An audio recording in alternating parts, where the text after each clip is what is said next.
ॐ नमः सिद्धेभ्यः ॐ नमः सिद्धेभ्यः। प्रणिपत्यवर्धमानं प्रश्नोत्तररत्नमालिकां वक्षे नागनरामरवन्द्यं देवं देवादिपं वीरं देवं देवादिपं वीरं।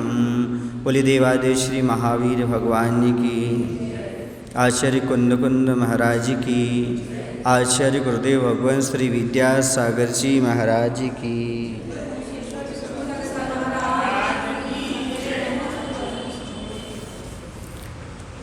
प्रश्न नंबर श्लोक नंबर 18 का चल रहा था। हे भगवान, कहाँ प्रयत्न करना चाहिए? तो बताया था विद्या के अभ्यास में प्रयत्न करना चाहिए और औषधि दान में अभ्यास करना चाहिए। तो कल औषध दान की बात चल रही थी और औषध दान क्यों करना चाहिए? तो बताया गया था कि जैसे मुनि राजों का धर्म है परिसहों को सहन करना,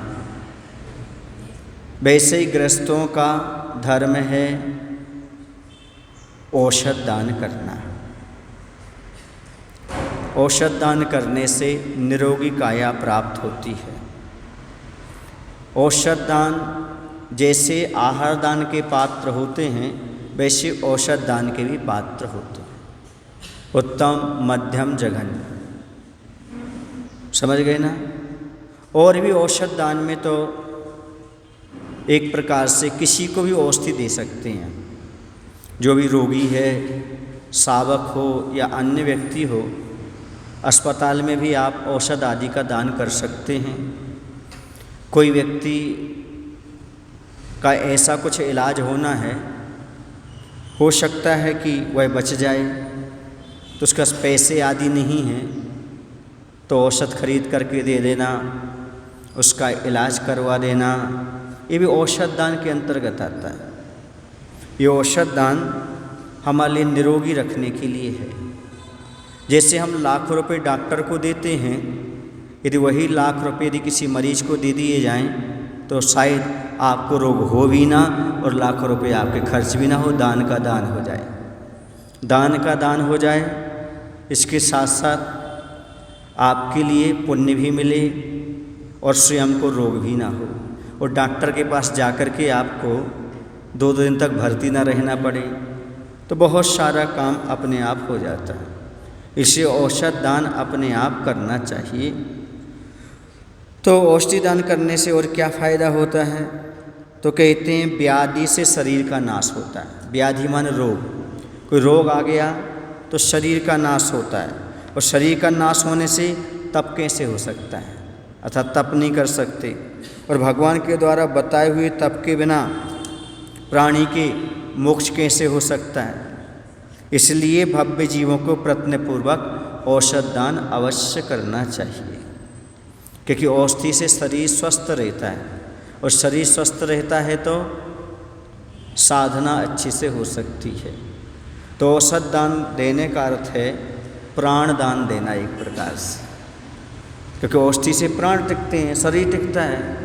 इसलिए सबसे बड़ी दया भी कह सकते हैं, अहिंसा भी कह सकते हैं, करुणा भी कह सकते हैं, क्योंकि इसके माध्यम से जीवों के प्राण ठहरते हैं, प्राण रुकते हैं, और इसके माध्यम से प्राण ठहरते हैं। इसका अर्थ है कि आपने औषध दान नहीं दिया, बल्कि जीवन दान दिया है सामने वाले, और आपने तप में सहयोग किया है, संयम में सहयोग किया है, बहुत सी चीज़ों में आपने सहयोग किया है, ये मान करके चलिएगा। इसलिए जैसे बने वैसे औषध दान अवश्य करना चाहिए। औषधि से काया निरोगी हो जाती है, और निरोगी काया जो होती है उससे सब कुछ हो जाता है। कहते पहला सुख निरोगी काया। संसार में पहला सुख बताया है शरीर का स्वस्थ होना, और आपने किसी को औषध दान दिया है तो समझो आपने उसके जीवन में पहला सुख दिया है। और पहला सुख देने वाला सबसे महान माना जाता है। इसलिए औषध दान निरोगी काया के लिए है। दूसरी चीज़ यह है, यदि औषध दान देते हैं आप तो अकाल मरण से बचाया जा सकता है।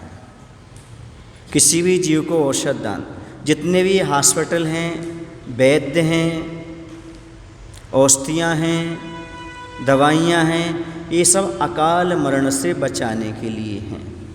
क्योंकि मरण से तो किसी को बचाया नहीं जा सकता, जिसकी जब आयु समाप्त होना है हो जाएगी। लेकिन रोग आदि के कारण, रक्षय के कारण, श्वास का निरोध आदि होने के कारण जो बीमारियां उत्पन्न हो जाती हैं, उससे अकाल मरण हो जाता है, उसको हम रोक सकते हैं, बचा सकते हैं, ऐसा काम कर सकते हैं। अब दूसरा यहाँ पर प्रश्न उठता है, इसी में दो चीज़ें बताई उन्होंने। प्रयत्न कहाँ करना चाहिए? उन्होंने कहा विद्या के अभ्यास में भी करना चाहिए, औषध दान में भी करना चाहिए। तो अब विद्या के अभ्यास में भी हमें प्रयत्न करना चाहिए, जहाँ से मिले वहाँ से हमें ज्ञान प्राप्त करना चाहिए।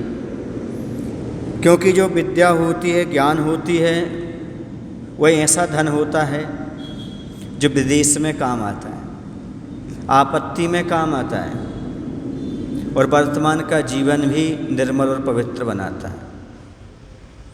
इसके साथ ही है, यदि हमारे पास विद्या है तो हम भटक नहीं सकते, क्योंकि विद्वान सर्वत्र पूज्यन्ते। जो विद्वान होते हैं सर्वत्र पूजे जाते हैं। आज आप लोग यहाँ पर हो तो ज्ञान के कारण हो। क्यों हो? वरना गांव में होते, आप अपने नगर में होते, बेंगलोर में क्यों हो? क्योंकि ज्ञान अच्छे से प्राप्त किया तो कंपनी वालों ने आपको बुला लिया। और आप कंपनी में क्या कर रहे हैं? अच्छे से उनका भी सहयोग कर रहे हैं और अपनी आजीविका का साधन भी प्राप्त हो रहा है। तो जिसको जितना अच्छा ज्ञान होता है वह उतनी अच्छी सब चीज़ों को प्राप्त कर लेता है। ये ज्ञान की महिमा होती है। ज्ञान अपने आप में बहुत बड़ी चीज़ होती है। जिसके पास ज्ञान है, ज्ञान समान न आन जगत में सुख को कारण। ज्ञान के समान इस संसार में और कोई सुख का कारण नहीं है। उसी से हमारे लिए सुख आदि प्राप्त हुआ करते हैं। इसलिए ज्ञान बहुत बड़ी चीज़ है। और कहते यदि अपन आध्यात्मिक ज्ञान की बात कहें तो स्वाध्याय के द्वारा सबसे बड़ा काम होता है जिनाज्ञा का पालन। जिन्हें भगवान की आज्ञा है, शावक को, साधु को स्वाध्याय करना चाहिए, शास्त्रों का अध्ययन करना चाहिए। तो शास्त्रों का अध्ययन करने से क्या फ़ायदा होता है? जिनेंद्र भगवान की आज्ञा का पालन होता है, जिससे सम्यक दर्शन उत्पन्न होता है। यदि सम्यक दर्शन हो तो उसमें दृढ़ता आ जाती है और 100 पर का उद्धार होता है।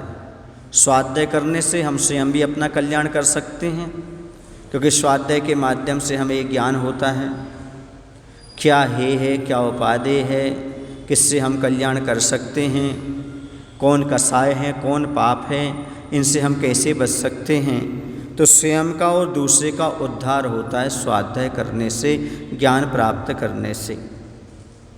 अगली बात है, स्वाध्याय करने से प्रभु और गुरु के प्रति श्रद्धा भक्ति जागती है।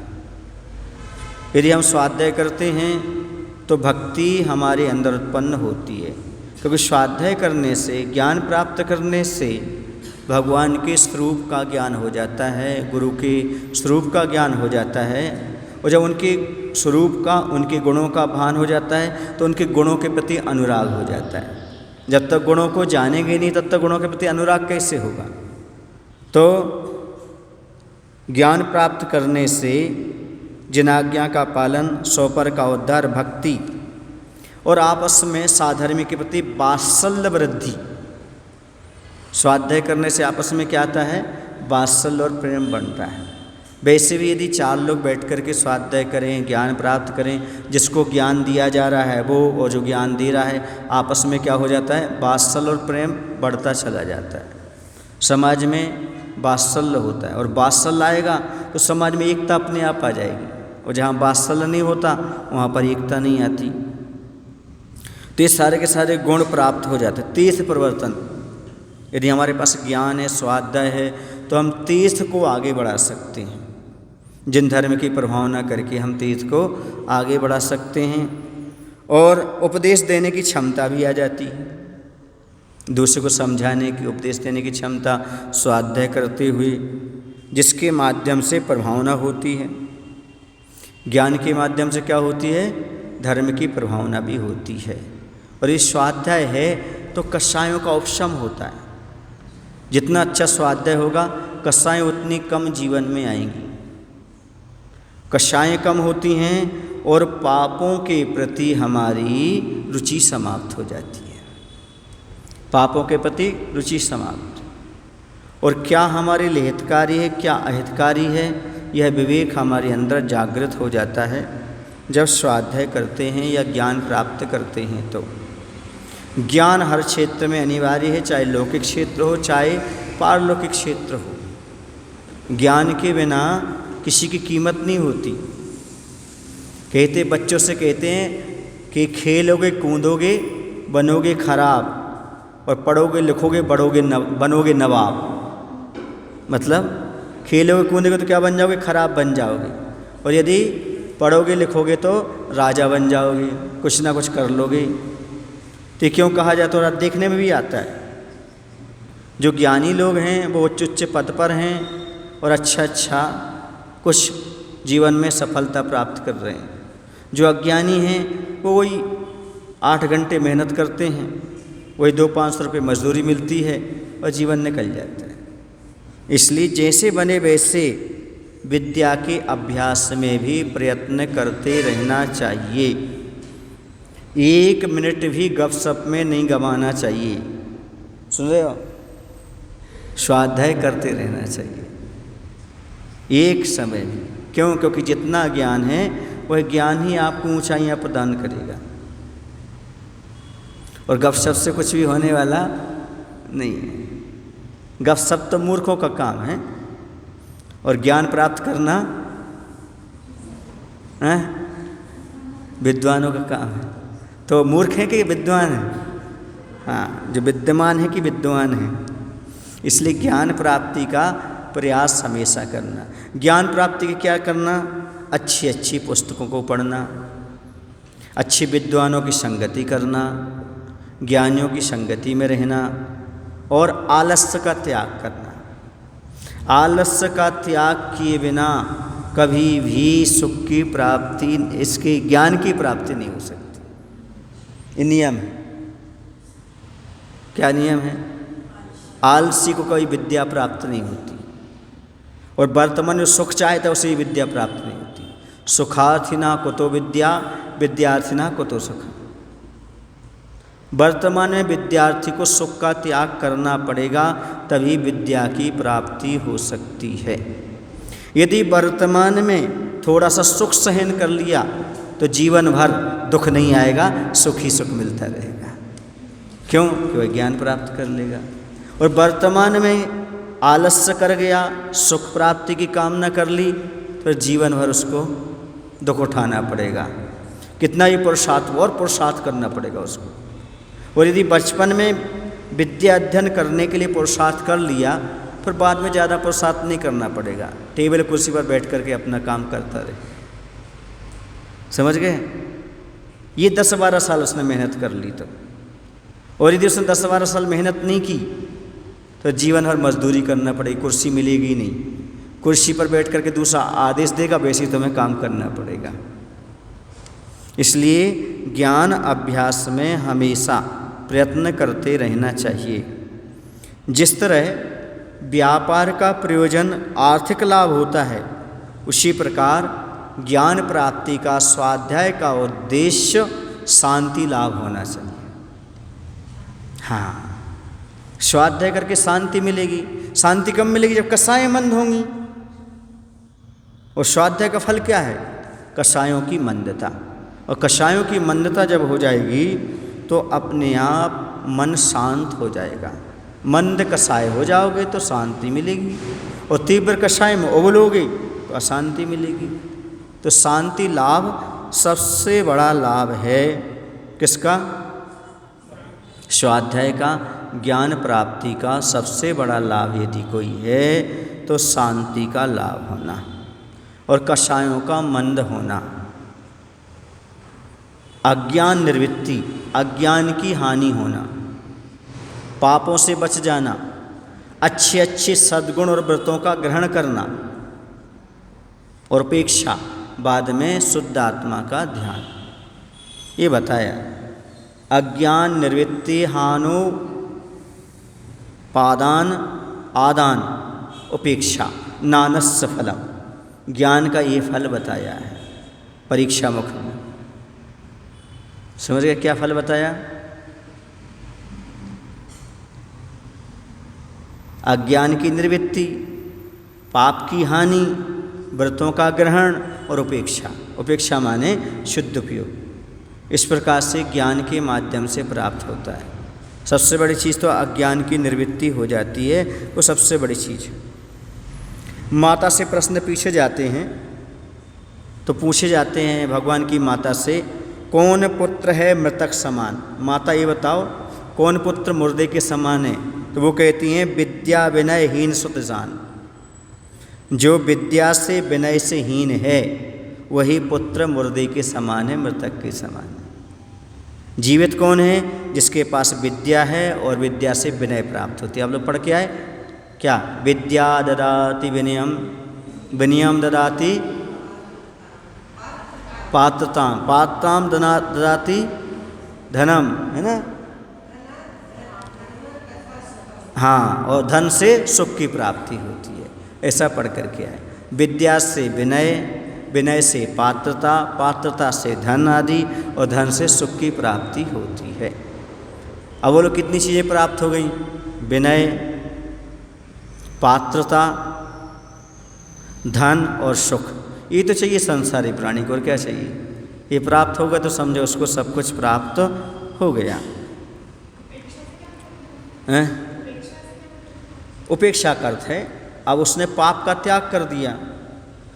अब धार्मिक क्रिया मैंने पुण्य की क्रिया में रुचि नहीं रही। अब हाथ पर हाथ रख करके मुनि महाराज बैठ गए, ध्यान शुद्ध उपयोग, ये कहलाएगी उपेक्षा मुनि महाराज के लिए।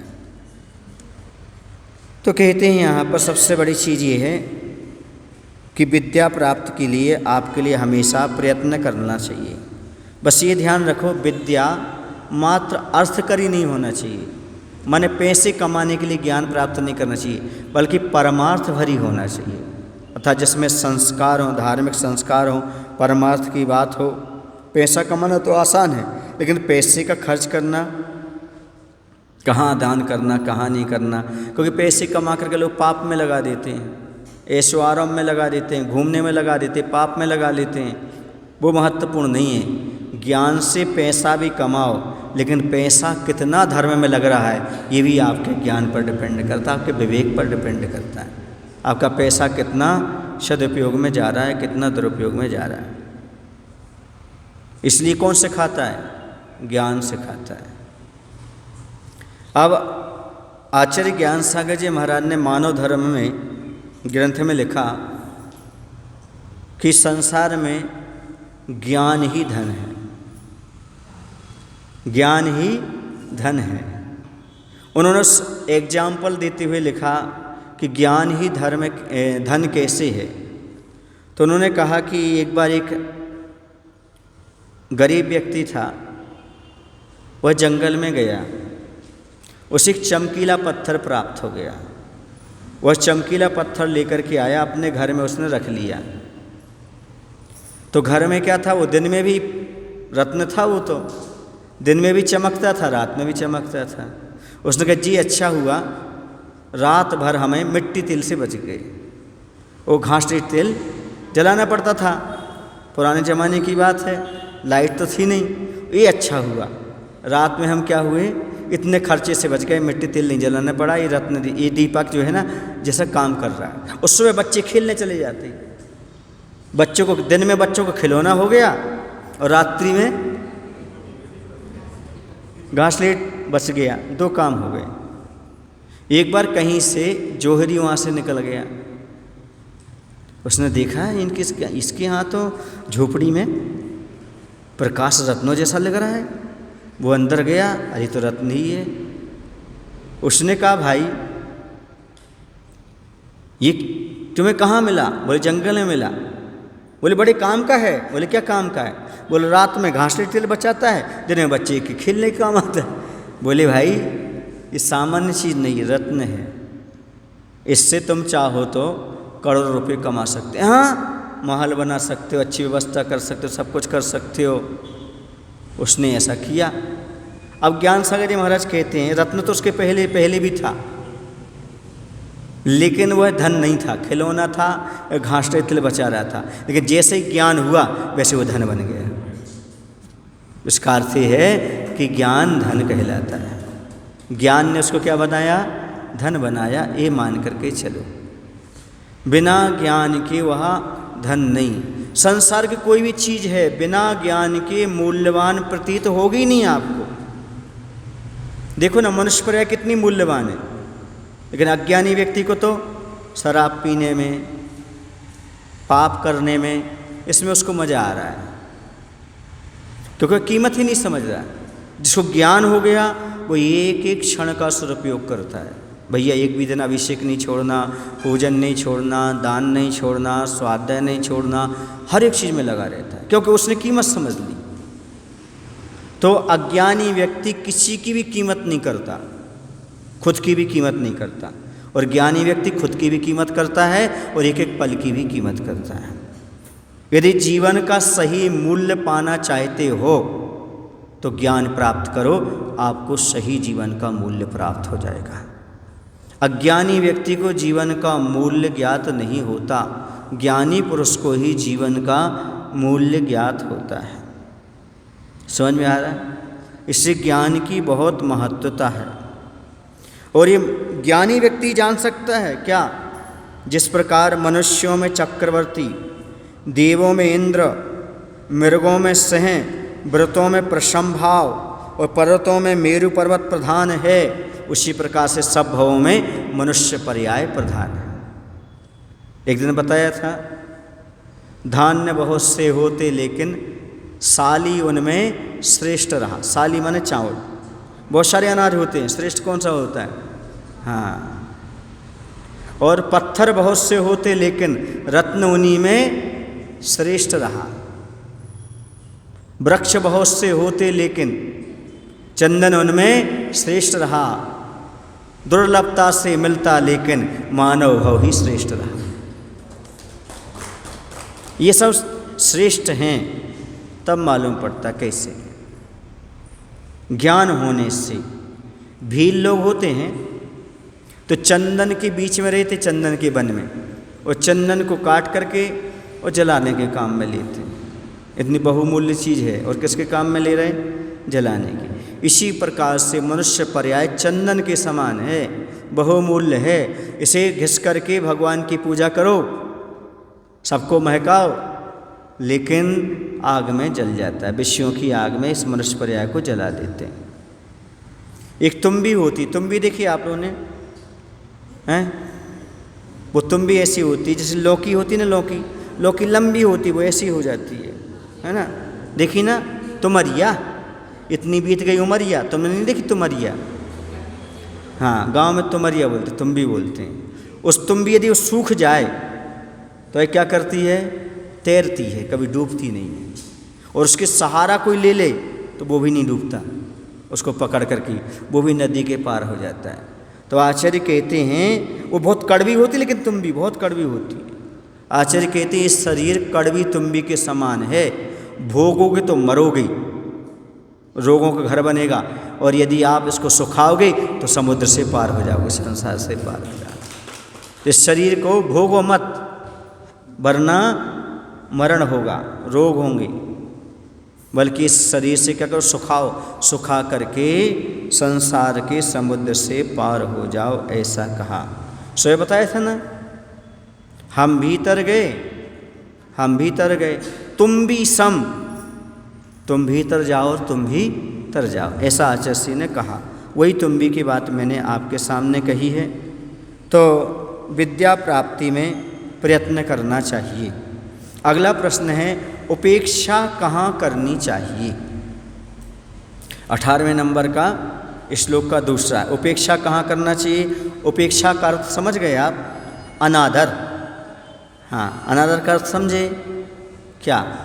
यहाँ नहीं है, वो वहाँ है कहीं। दुष्ट में, परस्त्री में और परधन में, तीन में हमेशा अनादर भाव करना चाहिए, अर्थात इन्हें कभी चाहना नहीं। अनादर का अर्थ कल बताया था ना, ऐसा नहीं करना कि दूसरी स्त्री को जाके अनादर करा उसका। अनादर का अर्थ क्या है? उसकी चाह नहीं रखना, ये हमारे लिए प्राप्त हो जाए। कितनी भी सुंदर स्त्री हो, कभी चाह नहीं रखना, दुष्ट व्यक्ति से कभी चाह नहीं रखना, और दूसरे के धन की कभी चाह नहीं रखना, पर धन के प्रति नियत खराब नहीं करना। कहते हैं कि दुनिया उसे माफ़ कर देती है जिसकी किस्मत खराब हो, पर उसे दुनिया कभी माफ़ नहीं करती जिसकी नीयत खराब हो। इसी नियत खराब नहीं करना चाहिए दो चीज़ों पर स्त्री पर, पराई स्त्री पर, पराई धन पर। क्योंकि रूप और रुपया को देख करके अच्छों की नीयत खराब हो जाती है। किसको देखकर? सामने वाले के रूप को और सामने वाले के रुपया को देख करके अच्छों की नीयत खराब हो जाती है। तो इससे बचने का प्रयास करना चाहिए। धन, जीवन, स्त्री और भोजन, ये तीन चीज़ें ही संसारी व्यक्ति के केंद्र में हैं। कितनी चीज़ें? धन, भोजन और स्त्री, इन्हीं के पीछे पागल है ये।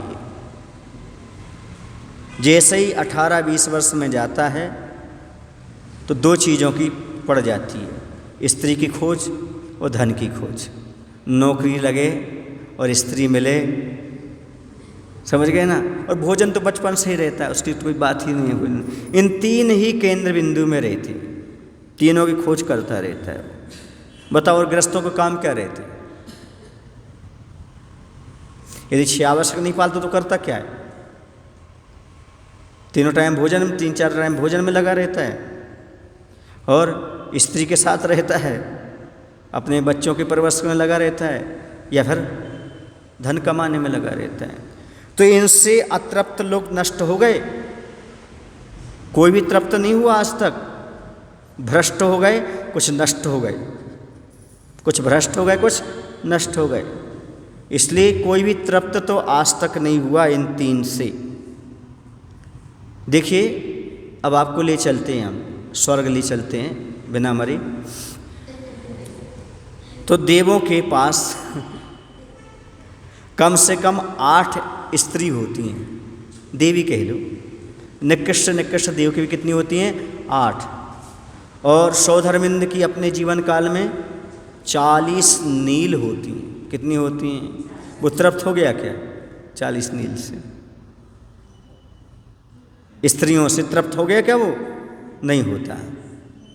सौधर्म इंद्र के लिए कहा गया है कि सौधर्म इंद्र जोंक के समान है। किसके समान? जोंक समझते हो आप? एक जोंक होती है जो गाय के आंचल में चिपक जाती है, वहीं दूध रहता है, थन में दूध नहीं पीती हो, खून पीती है। ऐसे ही सौधर्म इंद्र क्या करता है? पंच कल्याणकों में रहता है, सब कुछ करता है, पर विषय भोग नहीं छोड़ पाता है। इसी जोंक के समान होता है। वहीं दूध है लेकिन दूध नहीं पी रहा, क्या कर रहा है? विषय भोगों में लगा है, क्योंकि संयम की गंध नहीं देवों में। क्या लिखा? राजवातककार कहते हैं अकलंक देव, देवताओं में संयम की गंध तक नहीं है, स्वाद तो दूर की बात, क्योंकि वो संयम का पालन कर ही नहीं सकते। एक जगह पढ़ा था, शायद आप लोगों को अचंभा लगेगा, फिर भी बता देता हूँ। नाली के कीड़े में और स्वर्ग के इंद्र में 2 समानताएं। नाली के कीड़े में और सौधर्म इंद्र आदि में 2 समानताएं। पूछे कौन सी? बोले वो भी नहीं मरना चाहता, वो भी नहीं मरना चाहता। एक समानता ये हो गई, दोनों जीने की इच्छा रखते हैं। दूसरा, दोनों सुख चाहते हैं, वो भी चाहता है, वो भी चाहता है। समझ गए? दोनों समानताएं किसमें? नाली के कीड़े में और सौधर्मिंद्र, दोनों में दो समानताएं पाई जाती हैं। वो भी यही चाहता है और ये भी यही दोनों चीज़ें चाहता है। तो इस प्रकार से अब देखो चक्रवर्ती के पास चलते हैं अपन।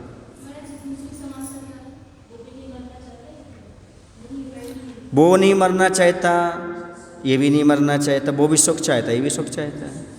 हाँ, चक्रवर्ती के पास कितनी होती हैं?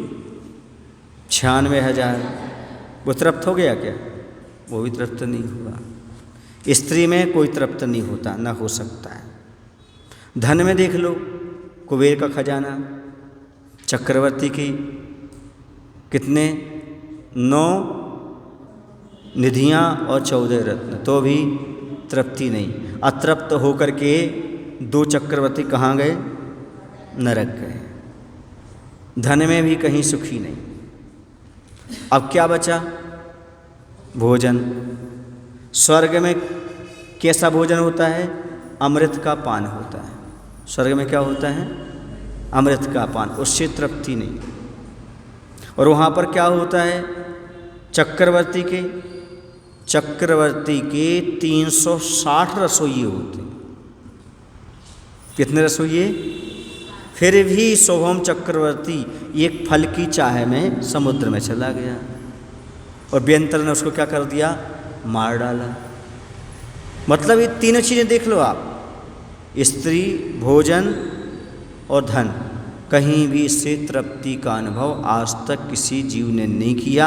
इसलिए जो स्त्री, भोजन और धन को छोड़ गए हैं वही विरक्त होकर के अपने आप में सुखी। समझ गए? ये तीनों चीज़ें छोड़ गए, वही सुखी हैं संसार में और कोई नहीं है। समझ गए ना?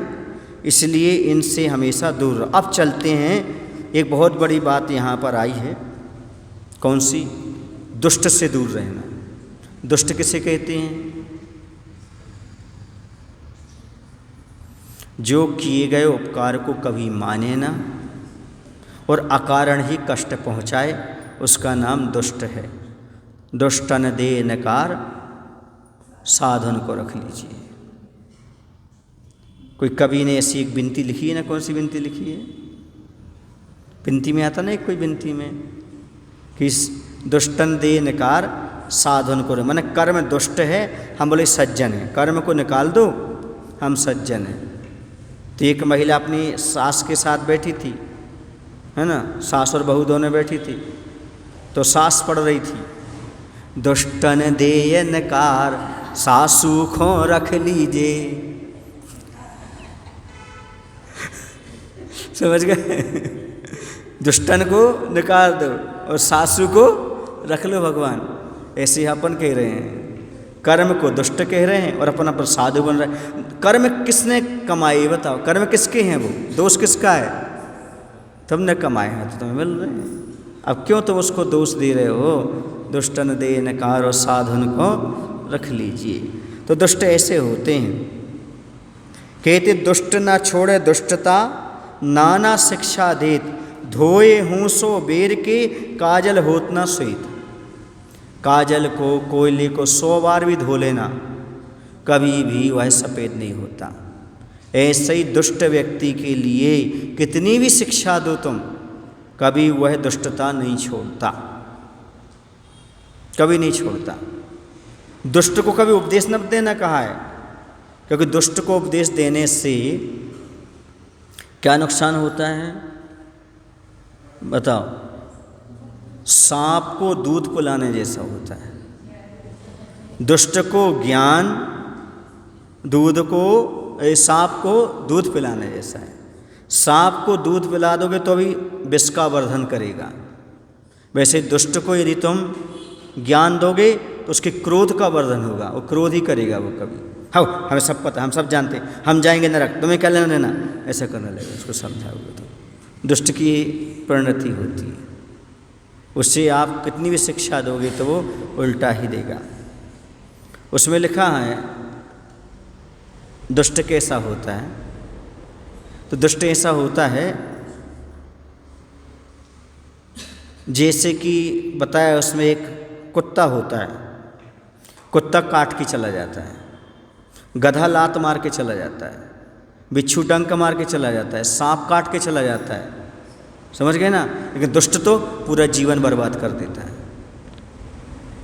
क्या कर देता है? शायद धर्म सत्ता में लिखा है ऐसा, दुष्ट की स्थिति ऐसी हो जाती है।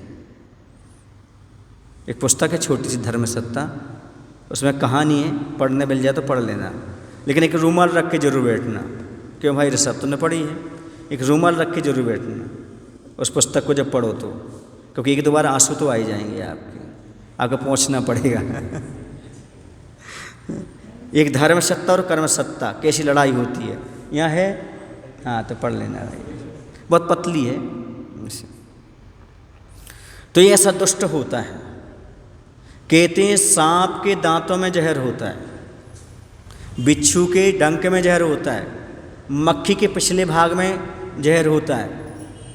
इन सबको अलग करके, दांत रहित करके सांप को जहर रहित कर दो, बिच्छू का डंक अलग करके जहर रहित कर दो, मक्खी का पिछला भाग निकाल करके जहर रहित कर दो।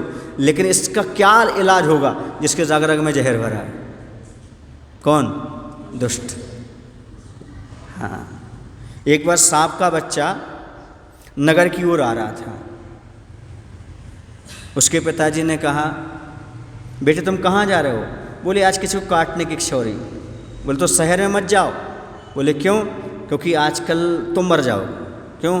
बोले आदमी इतना जहरीला होगा, उसको काटोगे उसका जहर तुम्हारे अंदर आ जाएगा। वो लौट करके आ गया, फिर काटने गए नहीं। इसे शहर में आज तक सुना नहीं जाता कोई सांप ने काटा है।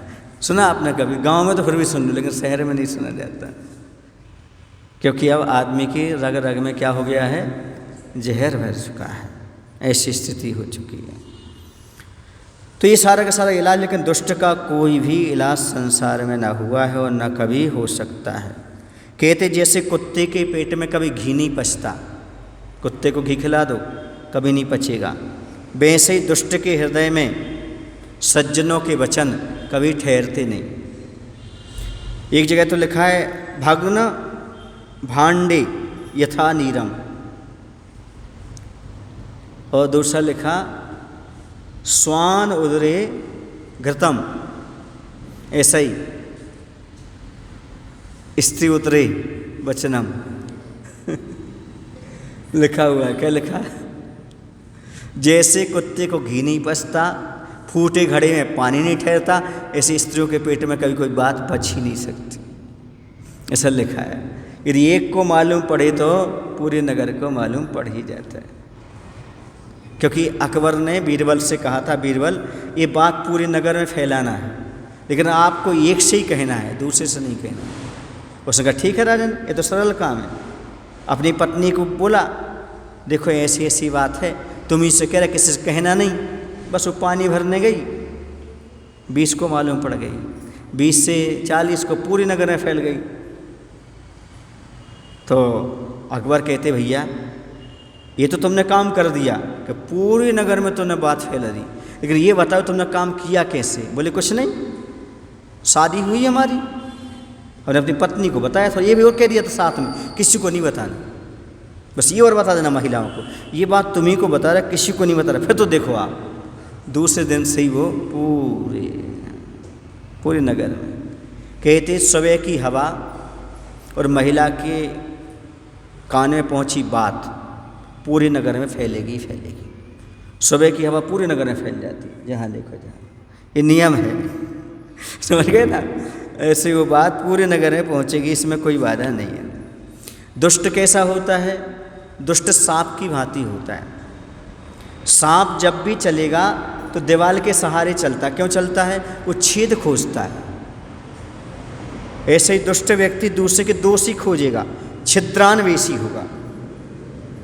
जब देखो जब ये खोजता रहेगा, ये उसकी स्थिति होती है। दुर्जन की और आग की एक ही होत है जात, औरों को तो शुद्ध करें स्वयं राख हो जात। और देखो ना, आग नीचे जलती है, बेचारे छत को काला कर देती है, उसका क्या दोष है? ऐसे अकारण दूसरे पर दोष लगाए, अकारण दूसरे को बदनाम करे, अकारण दूसरे का अहित करे, उसका नाम क्या है? दुष्ट। दुष्ट जीवों का यही काम रहता है। वो विघ्न संतोषी होते हैं। हर अच्छे कार्य में विघ्न पैदा करना उनका पहला काम होता है, पहला सिद्धांत होता है, यही उनका काम होता है। समझ गए? कहते सदाचारी व्यक्ति यदि शत्रु भी है तो अब उसकी संगति कर लेना, लेकिन कोई दुराचारी दुष्ट है और मित्र है तो उसको दूर कर देना। समझ गए? हाँ, एक जगह लिखा है कि भले ही कितना भी अच्छा गुण हो लेकिन दुष्ट प्रकृति का हो, उसे दूर से ही त्याग कर देना। कितनी धनी हो, कैसे कुछ भी हो। बोले क्यों? बोले भले उसके अंदर मणि है पर जहरीला सांप है, उसे कभी अपने पास नहीं रखना। समझ गए? मणि के चक्कर में सांप को मत रखना, वरना वो मौत तक ले जाएगा। इसी प्रकार से जो दुष्ट मित्र है उससे सज्जन शत्रु अच्छा। जब भी आपके साथ गलत करेगा तो सोच समझ के करेगा, लेकिन दुष्ट मित्र कब क्या कर दे कोई भरोसा नहीं हुआ करता है। इस बात को हमेशा ध्यान रखना चाहिए। बोले महावीर भगवान की जय। आचार्य विद्यासागर जी महाराज की जय।